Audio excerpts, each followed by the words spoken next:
Welcome back to Cash Therapy Official. We are here today for, well, let's just say this one is less about your spreadsheets and way more about psychology. Oh, absolutely. Because we've kind of zeroed in on what might be the single most effective piece of, I don't know, economic emotional terrorism. Sure. Something that has kept the average person basically paralyzed for the last, 50 years? That's a good way to put it. We're not here to manage your portfolio. Our job today is to fix the narratives, the stories that have taken control of your mind. Because every single time, every time a politician or an economist or, just a regular person suggests raising taxes on the truly wealthy, we hear it. They will leave!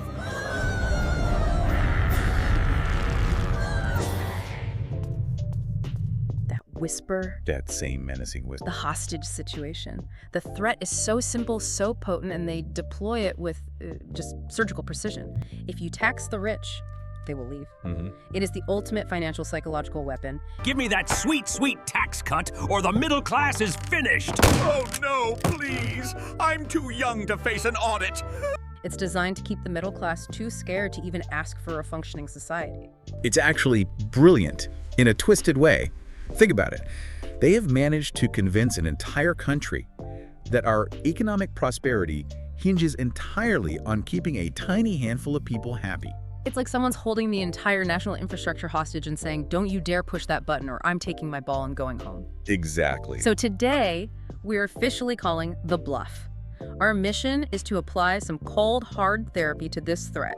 We're going to peel back the layers of fear and find out if the gun they're holding to our head is empty. Or maybe, and this is the interesting part. Right. Maybe it's filled with exactly what we wanted all along. What's so fascinating here, and what makes this really worth digging into, is the sheer level of compliance this threat creates.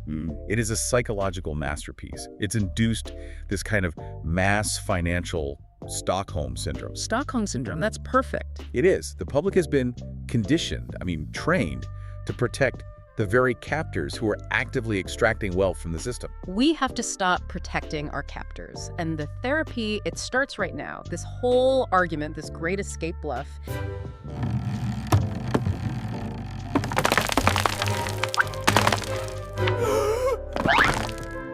It really stands on a three-legged stool of just complete nonsense. We're about to kick those legs out. One by one. So let's start with leg one, the bluff itself. The first rule of therapy is you have to assess reality. So let's hear the threat one more time.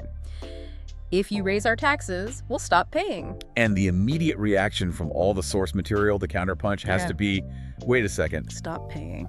Stop paying what? That assumes the whole premise is valid, right? It assumes they're making this huge tangible contribution right now, and that contribution is what they're threatening to pull. That's all their leverage. That's the entire game. Yeah. But the data, when you look at it, it shows that the threat of stopping payment is just, it's absurd.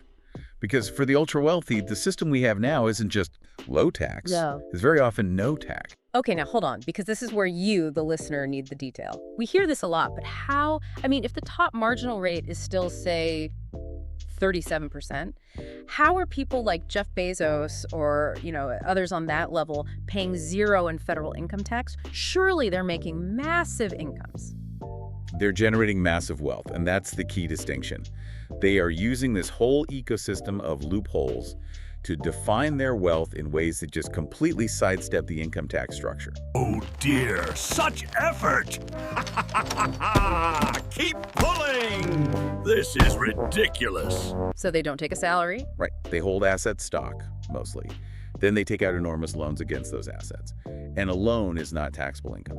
That is the core mechanism. It's like financial jujitsu. You borrow against your stock portfolio as it appreciates, so you get all the cash you could ever want to live on, but you never trigger a taxable event. And that's really just the beginning. From there, you factor in, offshore accounts, incredibly aggressive deductions for things like private jets and massive compounds, and crucially, stock buybacks.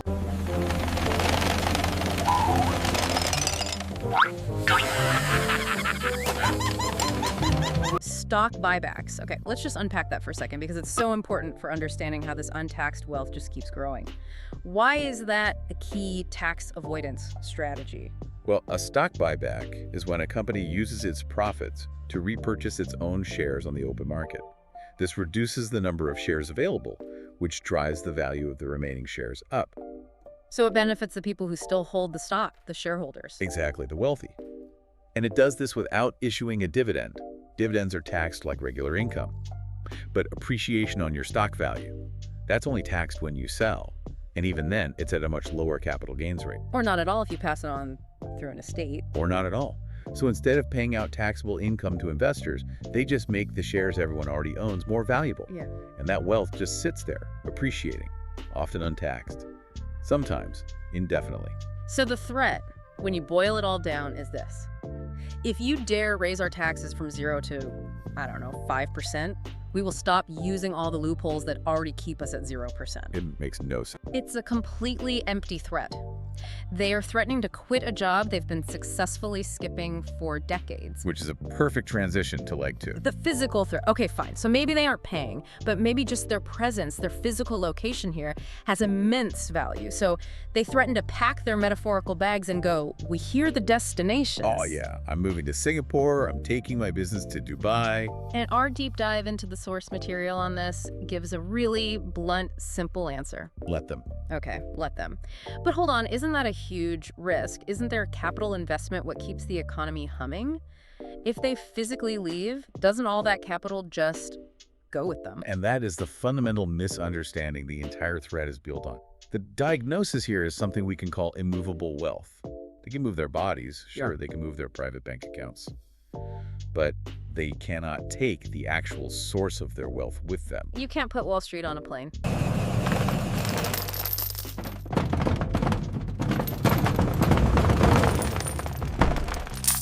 You can't move the 300 million American consumers who buy their products. You can't pack up the entire American legal infrastructure, the relative political stability, the educated workforce, or the insanely complex supply chains that exist here. Because the U.S. government and the middle class have been paying for them for a century. Right. Let's use that Bezos example again. He can sail his super yacht to any port in the world. Fine. But he cannot move the customer base of Amazon.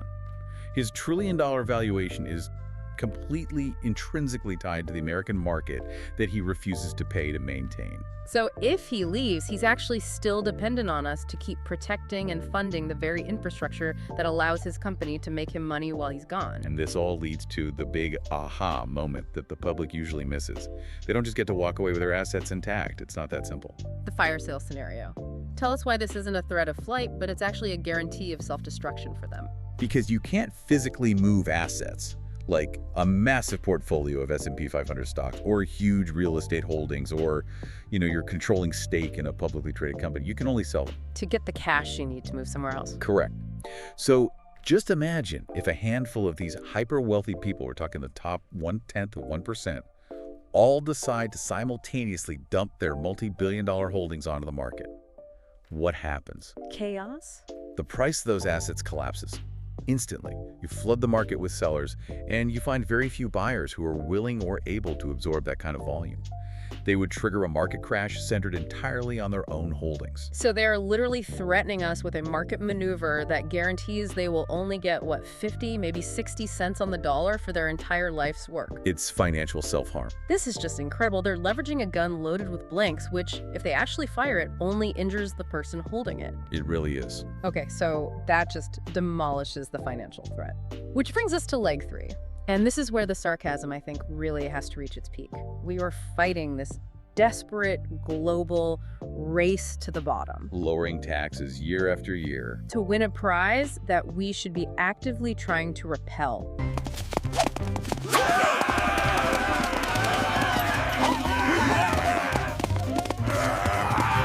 We are fighting tooth and nail to keep people we don't even want here. And this is the core psychological shift that you, the listener, need to make. We've all been conditioned to believe that the presence of these hyper-wealthy individuals is a net benefit. But you have to look at the quality of the citizen you're attracting when the only thing you offer is a tax haven. And what kind of quality citizen is that, exactly? The sources describe them as a customer base with zero loyalty. I think about it. These are people who have incredibly high expectations for infrastructure, stability, safety, all the things taxes paid for, but by definition, they deliver almost no value back. They are what the sources call the rootless elites. That's the term, rootless. because they have no interest in investing in the roots of the society that allowed them to get that rich in the first place. They are fundamentally antisocial actors seeking only to consume without contributing. They have no civic attachment at all. If tomorrow, some tiny island nation offered them a 0.1% lower tax rate, They'd be gone without a second thought. You are literally competing in a global bidding war for leeches. Okay, let's connect this right to the listener's life, because this is where it goes from being theoretical to very, very tangible. Why is the presence of these rootless elites actively bad for the average person? How does it hurt you if they stay? Oh, in multiple ways. First, there's the sheer scale of wealth hoarding, which stagnates the broader economy. That money is just sitting there, inert, instead of circulating. Second, they actively corrupt the political system through, massive lobbying and dark money, making sure the rules stay rigged. Yeah, and maybe most importantly, for the cost of living crisis we see everywhere, they artificially inflate costs, especially in big cities. Absolutely. The main way they do this is through real estate. They use cities like New York, San Francisco, London as basically global bank accounts. They buy up ultra-high-value property not to live in, but as an investment. A place to park wealth. A place to park wealth. So they often leave these multi-million-dollar apartments totally vacant. Wow, look at all the money! We have to get in there. They're turning valuable residential homes into safety deposit boxes in the sky. Which means fewer available units for everyone else, for working professionals, for families, which in turn drives up the baseline cost of housing for everybody. It directly exacerbates the affordability crisis in our most productive cities. So let's just summarize this whole therapy session. We are in a frantic bidding war with other countries, and the prize we are fighting so hard to keep is a collection of high expectation, no loyalty, wealth-hoarding elites who are actively making our cities unlivable and our democracy dysfunctional. When you put it like that. It's insane. Okay, let's bring this all home. Final diagnosis, rapid fire. The rich are threatening to stop doing something they weren't doing anyway, which is paying taxes. Yep. They are threatening to leave a country they cannot actually leave without collapsing their own wealth in a fire sale. True. And they are threatening to deprive us of their presence, which is the very thing jacking up our housing costs and corrupting our politics. The only rational therapeutic response is to just weaponize sarcasm. When they trot out that threat, we all need to reply with, "Oh no, please don't, stop." Or my personal favorite, "Stop threatening me with a good time." And that is the final, firm psychological diagnosis from Cash Therapy Official today. You are not a hostage. You have simply allowed yourself to be afraid of a threat that is actually a promise. And think about that promise. Think about the good time that would actually happen if they followed through on their bluff and left. What happens if the rootless elites just disappear from New York and Miami? Well, massive amounts of high-end real estate that was being used for wealth storage suddenly hits the market. Housing prices would drop significantly. The people who are actively antisocial, who have demonstrated over and over they don't want to contribute to the common good, would be gone. This is your permission slip. You have our permission to call the bluff.